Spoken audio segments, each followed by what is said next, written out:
Yeah, Brian, there would be so much value in an actual criminal indictment of Donald Trump because it would actually put a stop to a lot of what I call Donald Trump's reindeer games, his distracting, bogus civil suits that he filed, like the one he filed regarding the documents review and getting the special master appointed. All of that was a distracting sideshow, but it did slow the Right. DOJ investigation into the Mar-a-Lago documents crimes, at least to some degree.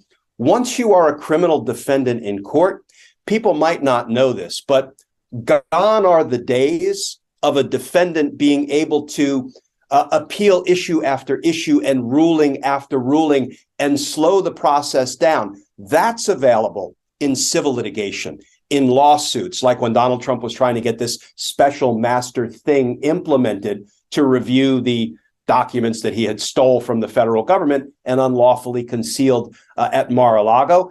But you can't take these, what are called interlocutory appeals, these serial appeals of each and every ruling once you are a criminal defendant. Virtually the only time you get to appeal anything as a criminal defendant is after you've gone to trial, been convicted, and been sentenced. Then it's your time to appeal. So there are so many added advantages to the Department of Justice finally moving to the next stage and criminally indicting Donald Trump. Now, you mentioned before Jack Smith. We do have some movement as far as the special counsel is concerned. Can you bring us up to date on that? Yeah, a couple of developments. One, Jack Smith is back in the United States. He was over in Europe recovering from what was described as a biking accident. I do know he's a hardcore athlete, including, I believe, triathlete, and he is now back in the United States. I will say the Department of Justice has been very tight-lipped about when he came back and where he is setting up shop.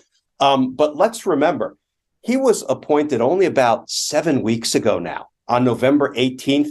And within the first week, even though he was over in Europe recovering, he had already filed something in that Mar-a-Lago documents civil litigation. So he has been working through whatever period of recovery he has had to deal with. He is now back in the United States. He's here full time. He has added a couple of really important, aggressive, experienced public corruption prosecutors to his team, a gentleman named Raymond Holzer. Mr. Holzer was a former head of the Department of Justice Public Integrity Section, just as was Jack Smith. He also headed up the DOJ's Public Integrity Section. And these are some pretty heavy-hitting assignments that these men held over their time with the Department of Justice. He added a second experienced prosecutor, gentleman by the name of David Harbach. Some of his experience includes being part of the prosecution team of Senator John Edwards, Democratic senator who was also running for president. He was tried for some campaign finance violations. David Harbach also was involved in the prosecution of a Republican, Virginia Governor Bob McDonnell, tried that case to a conviction, even though ultimately the Supreme Court overturned it because they weren't so crazy about DOJ going hard after political corruption. That's my spin on it. But they tried to cut back DOJ's ability to go after politicians who are engaged in some finance shenanigans. I would call them finance crimes.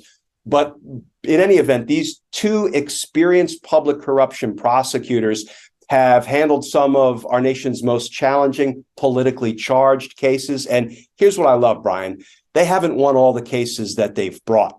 The reason I say I love that is because give me a prosecutor any day of the week who is willing to jump into court with a really difficult politically charged case where the outcome is uncertain and maybe they lose a case every now and then.